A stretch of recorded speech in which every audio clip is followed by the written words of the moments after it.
കമ്പനീൻ്റെ കയ്യിൽ നിന്ന് ആ ഒരു എമൗണ്ട് പോവുമല്ലോ, പോവും. അങ്ങനെയാണ് എന്നുണ്ടെങ്കിൽ നമുക്ക് ഈ ഒരു അസറ്റിനെ അവിടെ ലീസിനെടുക്കുന്ന സമയത്തും അല്ലെങ്കിൽ ഈ ഒരു അസറ്റിനെ അവിടെ പർച്ചേസ് ചെയ്യുന്ന സമയത്തും ഈ ബാങ്കിന് കൊടുക്കുന്ന ഇൻട്രസ്റ്റ് ഒരു ക്യാഷ് ഔട്ട്ഫ്ലോ ആയിട്ട് അവിടെ കാണിച്ചുകൂടെ? ഓക്കെ, എന്നത് നിങ്ങൾക്ക് ഒരു ഡൗട്ട് വരാം. ഓക്കെ, പക്ഷേ നമ്മളവിടെ എന്ത് ചെയ്യില്ല, ഈ ഒരു കൊടുക്കുന്ന ഇൻട്രസ്റ്റ് ഒരു ക്യാഷ് ഔട്ട്ഫ്ലോ ആയിട്ട് ഈ ഒരു ലീസിലോ അല്ലെങ്കിൽ ഈ ഒരു ബൈയിലോ നമ്മൾ എന്ത് ചെയ്യില്ല, കാണിക്കില്ല. ഓക്കെ, അതായത് അസറ്റിനെ ലീസിനെടുക്കുന്ന സമയത്ത് ഈ ഒരു ഇൻട്രസ്റ്റിനെ നമ്മൾ എന്ത് ചെയ്യില്ല, ഒരു ക്യാഷ് ഔട്ട്ഫ്ലോ ആയിട്ട് കാണിക്കില്ല. അതുപോലെ ഈ ഒരു അസറ്റിനെ നമ്മളവിടെ പർച്ചേസ് ചെയ്യുന്ന സമയത്തും നമ്മൾ എന്ത് ചെയ്യില്ല, ഈ ഒരു ഇൻട്രസ്റ്റിനെ നമ്മൾ എന്ത് ചെയ്യില്ല, ഒരു ക്യാഷ് ഔട്ട്ഫ്ലോ ആയിട്ട് കാണിക്കില്ല. കാരണം എന്താണെന്ന് വെച്ച് കഴിഞ്ഞാൽ നമുക്ക് ഈ ഒരു അസറ്റിനെ അവിടെ ലീസിനെടുക്കണമെങ്കിലും അല്ലെങ്കിൽ ബൈ ചെയ്യണമെന്നുണ്ടെങ്കിലും നമ്മൾ എന്ത് ചെയ്യണം, ബാങ്കിൽ നിന്ന് ലോൺ എടുക്കണം. ഓക്കെ, അപ്പോൾ ബാങ്കിൽ നിന്ന് ലോൺ എടുത്ത ആ ഒരു എമൗണ്ട് യൂസ് ചെയ്തിട്ടാണ് നമ്മളിവിടെ എന്ത് ചെയ്യുന്നത്, ഈ 2 ഓപ്ഷൻ ആയാലും അവിടെ ചെയ്യുന്നത്. ഓക്കെ, അപ്പോൾ അങ്ങനെ വരുന്ന സമയത്ത് ആ ഒരു ലോൺ എമൗണ്ട് എന്ന് പറയുന്നതല്ലേ നമ്മൾ ഈ 2 ഓപ്ഷനും അവിടെ ചെയ്യാൻ ഉദ്ദേശിക്കുന്ന ക്യാപിറ്റൽ.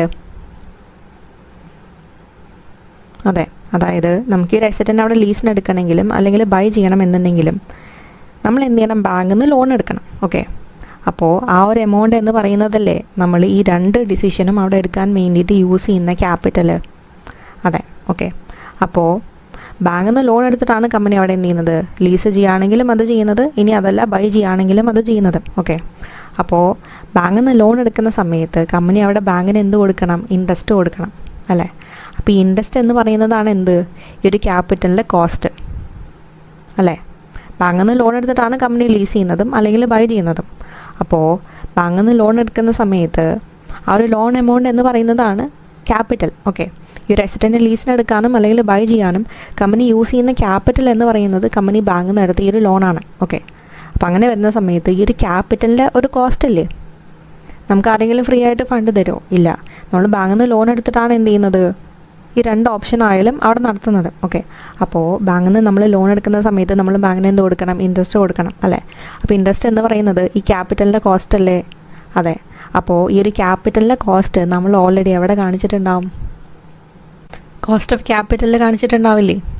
കോസ്റ്റ് ഓഫ് ക്യാപിറ്റൽ എന്ന് പറഞ്ഞു കഴിഞ്ഞാൽ എന്താണ്, ക്യാപിറ്റലിൻ്റെ കോസ്റ്റ്. ഓക്കെ, അപ്പോൾ ഈ ഡിസിഷന് വേണ്ടിയിട്ട് നമ്മൾ യൂസ് ചെയ്യുന്ന ക്യാപിറ്റൽ എന്ന് പറയുന്നതാണ് ബാങ്ക് ലോൺ. ഓക്കെ, ആൻഡ് ഈ ബാങ്ക് ലോണിൻ്റെ കോസ്റ്റ് എന്താണ്, നമ്മൾ ബാങ്കിന് കൊടുക്കുന്ന ഇൻട്രസ്റ്റ്.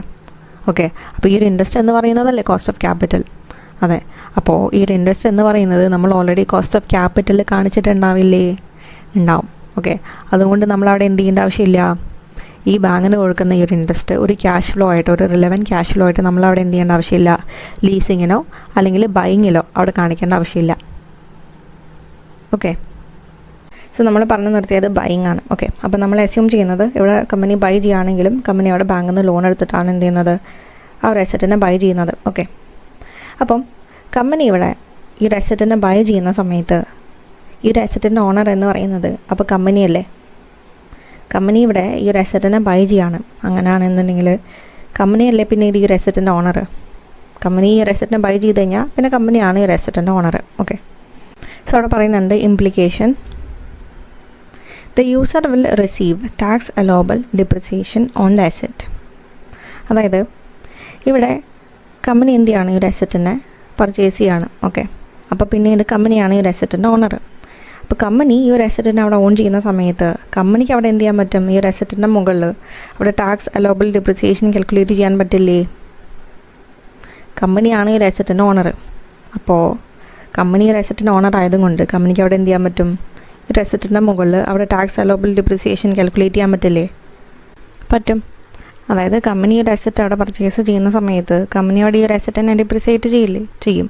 അങ്ങനെയാണെന്നുണ്ടെങ്കിൽ ടാക്സ് അലോബിൾ ഡിപ്രിസിയേഷൻ അവിടെ കമ്പനിക്ക് കാണിക്കാൻ പറ്റില്ലേ, പറ്റും. പക്ഷേ നമ്മളവിടെ എന്ത് ചെയ്യില്ല, ടാക്സ് അലോബിൾ ഡിപ്രിസിയേഷനെ ഒരു റെലവൻറ്റ് ക്യാഷ് ഫ്ലോ ആയിട്ട് കാണിക്കില്ല. പകരം ഒരു ടാക്സ് അലോബിൾ ഡിപ്രിസിയേഷൻ നമ്മളവിടെ കാണിക്കുന്നത് കൊണ്ട് അതിൻ്റെ മുകളിൽ നമുക്ക് എന്ത് കിട്ടും, ടാക്സ് സേവിങ്സ് ഓൺ ഡിപ്രിസിയേഷൻ കിട്ടും. ഓക്കെ, അത് നമുക്ക് എന്ത് ചെയ്യാൻ പറ്റും, ഒരു റെലവൻറ്റ് ക്യാഷ് ഫ്ലോ ആയിട്ട് അവിടെ കാണിക്കാൻ പറ്റും. ഓക്കെ,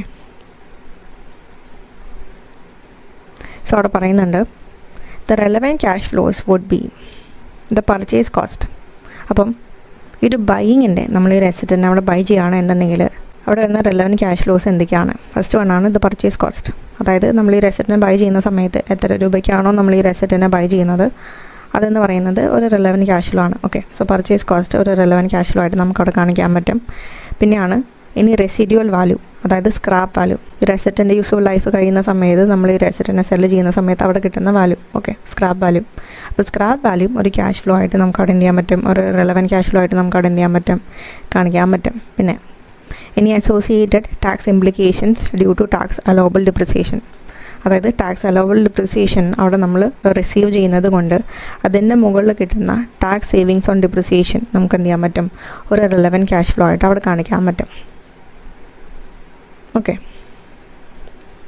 ഇനി നെക്സ്റ്റ്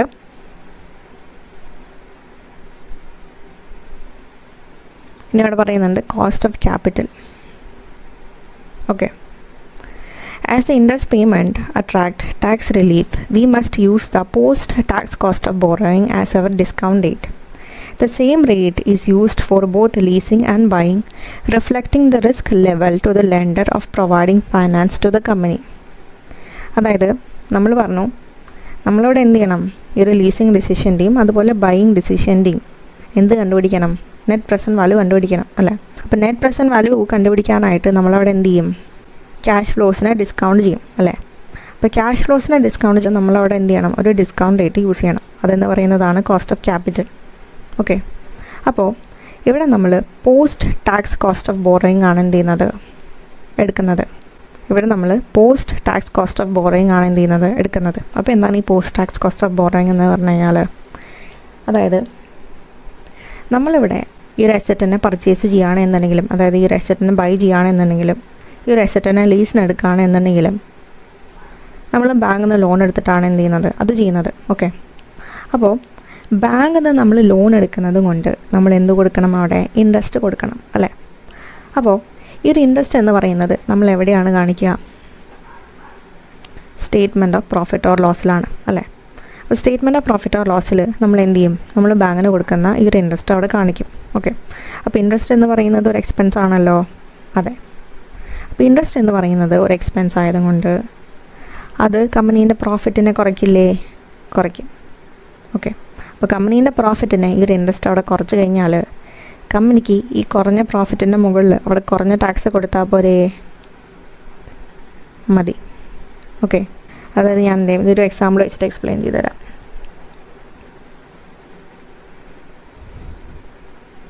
കമ്പനി എന്ത് ചെയ്തു? ബാങ്കിൽ നിന്ന് ലോൺ എടുത്തിട്ടാണ് അവിടെ എന്ത് ചെയ്യുന്നത്? ഈ ഒരു അസറ്റിനെ ലീസിന് എടുക്കുകയാണെങ്കിലും അത് ചെയ്യുന്നത്, അല്ലെങ്കിൽ ബൈ ചെയ്യുകയാണെങ്കിലും അത് ചെയ്യുന്നത്. ഓക്കെ, അതായത് ബാങ്കിൽ നിന്ന് ലോൺ എടുത്തിട്ടാണ് കമ്പനിക്ക് അവിടെ രണ്ടും ചെയ്യാൻ പറ്റുള്ളൂ.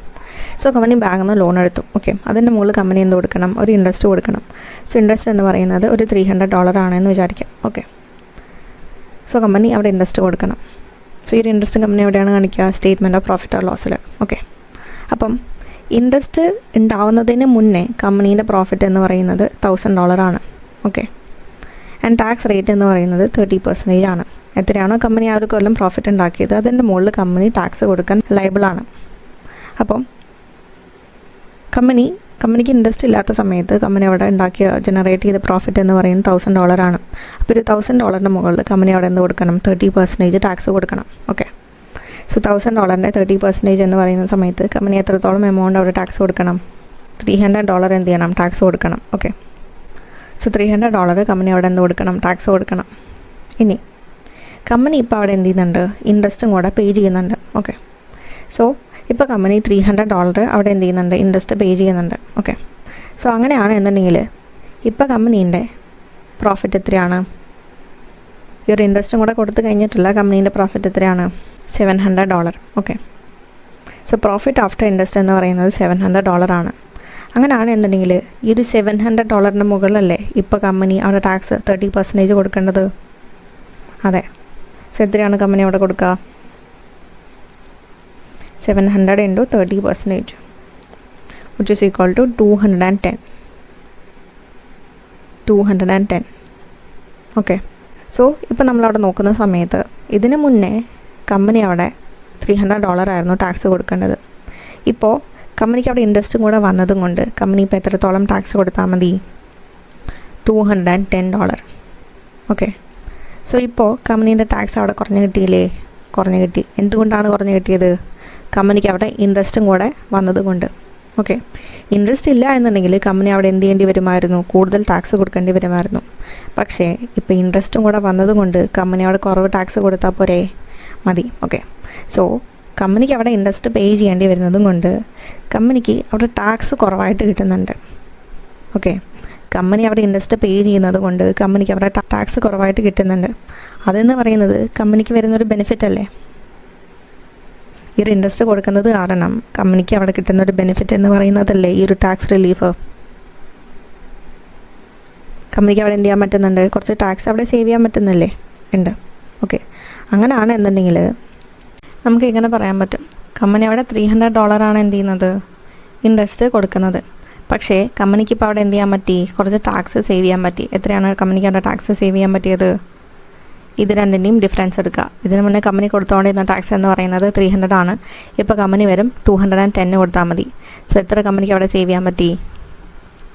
300 - 210 which is equal to $90 കമ്പനിക്ക് അവിടെ എന്ത് ചെയ്യാൻ പറ്റി? സേവ് ചെയ്യാൻ പറ്റി. ഓക്കെ, സോ അങ്ങനെ വരുന്ന സമയത്ത് ഈ ഒരു $300 കമ്പനി അവിടെ ഇൻട്രസ്റ്റ് കൊടുക്കുന്നുണ്ടോ എങ്കിലും കമ്പനിക്ക് അവിടെ എന്ത് ചെയ്യാൻ പറ്റി? $90 സേവ് ചെയ്യാൻ പറ്റി. അങ്ങനെയാണെന്നുണ്ടെങ്കിൽ ആക്ച്വലി കമ്പനീൻ്റെ കയ്യിൽ നിന്ന് അവിടെ എത്ര മാത്രമേ പോകുന്നുള്ളൂ? കമ്പനി അവിടെ $300 ഇൻട്രസ്റ്റ് കൊടുക്കുന്നുണ്ട്. പക്ഷേ ഈ ഒരു ഇൻട്രസ്റ്റ് കൊടുക്കുന്നതും കൊണ്ട് കമ്പനിക്ക് അവിടെ എന്ത് ചെയ്യാൻ പറ്റി? ഒരു $90 ടാക്സ് സേവ് ചെയ്യാൻ പറ്റി. ഓക്കെ, അങ്ങനെയാണെന്നുണ്ടെങ്കിൽ ഇതിൻ്റെ നെറ്റ് എമൗണ്ട് എത്രയാണ്?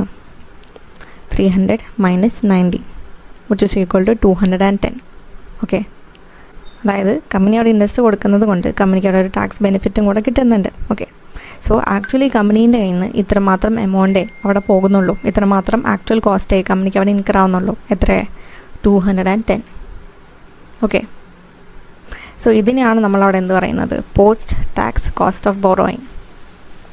ഓക്കെ, ഇതിന് നമ്മൾ എന്ത് ചെയ്യണം? പെർസെൻറ്റേജിലോട്ട് ആക്കണം. ഓക്കെ, ഇപ്പം നമ്മളൊരു പെർസെൻറ്റേജ് ഫിഗർ അല്ല അവിടെ കണ്ടുപിടിച്ചത്, നമുക്കവിടെ പെർസെൻറ്റേജ് ഫിഗറാണ് വേണ്ടത്. ഓക്കെ, സോ പെർസെൻറ്റേജ് ഫിഗർ എന്ന് പറഞ്ഞു കഴിഞ്ഞാൽ ഇപ്പം കമ്പനി 10% ആണ് അവിടെ ഇൻട്രസ്റ്റ് കൊടുക്കുന്നത് എന്ന് വിചാരിക്കാം. ഓക്കെ, ബാങ്ക് ലോണിൻ്റെ മുകളിൽ 10% ആണ് കമ്പനി ഇൻട്രസ്റ്റ് കൊടുക്കുന്നത്. Okay, so cost of borrowing എന്ന് പറയുന്നത് 10% ആണ്. അപ്പോൾ ഒരു 10% കമ്പനി അവിടെ ഇൻട്രസ്റ്റ് കൊടുക്കുന്നത് കൊണ്ട് കമ്പനിക്ക് അവിടെ ഒരു ടാക്സ് ബെനിഫിറ്റും കൂടെ കിട്ടുന്നില്ലേ? ഉണ്ട്. ഓക്കെ, അതായത് ടാക്സ് റേറ്റ് എന്ന് പറയുന്നത് 30% ആണെന്ന് വിചാരിക്കാം. ഓക്കെ, സോ ഈ ഒരു 10% കമ്പനി അവിടെ ഇൻട്രസ്റ്റ് കൊടുക്കുന്നത് കൊണ്ട് കമ്പനിക്ക് അവിടെ ഒരു ടാക്സ് ബെനിഫിറ്റ്, ടാക്സ് സേവിങ്സും കൂടെ കിട്ടുന്നുണ്ട്. ഓക്കെ, അങ്ങനെയാണ് എന്നുണ്ടെങ്കിൽ ആക്ച്വലി അവിടെ കമ്പനിക്ക് വരുന്ന കോസ്റ്റ് ഓഫ് ബോറോയിങ് എത്രയാണ്? എങ്ങനെ കണ്ടുപിടിക്കുക? 10% into 1 - tax rate. Cost of borrowing into 1 - tax rate. Okay, so അവിടെ ടാക്സ് റേറ്റ് എന്ന് പറയുന്നത് 30% ആണ്. Okay, so cost of borrowing എന്ന് പറയുന്നത് 10% ആണ്. 10% ഇൻറ്റു 1 - 30%. 1 - 0.3. ഓക്കെ, സോ 1 - 0.3 എന്ന് പറയുന്ന സമയത്ത് 0.7. Okay, so 10% into 0.7 which is equal to 7%. Okay, എന്താണ് ഈ ഒരു 7%ൻ്റെ അർത്ഥം? കമ്പനി അവിടെ കൊടുക്കേണ്ട ഇൻട്രസ്റ്റ് എന്ന് പറയുന്നത് 10% ആണ്. പക്ഷേ കമ്പനിക്ക് ഈ ഒരു ഇൻട്രസ്റ്റ് കൊടുക്കുന്നത് കാരണം അവിടെ ഒരു ടാക്സ് സേവിങ്സും കൂടെ കിട്ടുന്നതും കൊണ്ട് ആക്ച്വലി കമ്പനീൻ്റെ കോസ്റ്റ് അവിടെ എത്ര മാത്രമേ വരുന്നുള്ളൂ? 7%. ഓക്കെ, 3% കമ്പനിക്ക് അവിടെ എന്ത് കിട്ടുന്നുണ്ട്? ഒരു ബെനിഫിറ്റ് കിട്ടുന്നുണ്ട്. സോ ഇതിനെയാണ് നമ്മളവിടെ എന്ത് പറയുന്നത്? Post tax cost of borrowing. Okay, so ഇതാണ് post tax cost of borrowing എന്ന് പറഞ്ഞു കഴിഞ്ഞാൽ. അപ്പോൾ മനസ്സിലാക്കാം, നമ്മളവിടെ എന്ത് ചെയ്യണം? ഈ രണ്ട് ഡിസിഷൻ്റെയും നെറ്റ് പ്രസൻറ്റ് വാല്യൂ കാൽക്കുലേറ്റ് ചെയ്യണം. ഓക്കെ, അപ്പോൾ നെറ്റ് പ്രസൻറ്റ് വാല്യൂ കാൽക്കുലേറ്റ് ചെയ്യാൻ വേണ്ടിയിട്ട് നമ്മൾ എന്ത് ചെയ്യണം? ക്യാഷ് ഫ്ലോസിനെ ഡിസ്കൗണ്ട് ചെയ്യണം അല്ലേ? അപ്പം നമ്മളവിടെ എന്ത് ചെയ്യുന്നുണ്ട്? ഒരു ഡിസ്കൗണ്ട് റേറ്റ് യൂസ് ചെയ്യുന്നുണ്ട്. അപ്പം ആ ഒരു ഡിസ്കൗണ്ട് റേറ്റ് നമ്മൾ യൂസ് ചെയ്യുന്നത് ഈ ഒരു post tax cost of borrowing ആണ്. Okay, post tax cost of borrowing ആണ് നമ്മളവിടെ എന്ത് ചെയ്യുന്നത്? ഡിസ്കൗണ്ട് റേറ്റ് ആയിട്ട് യൂസ് ചെയ്യുന്നത് ഈ ഒരു ക്യാഷ് ഫ്ലോസിനെ ഡിസ്കൗണ്ട് ചെയ്യാൻ വേണ്ടിയിട്ട്.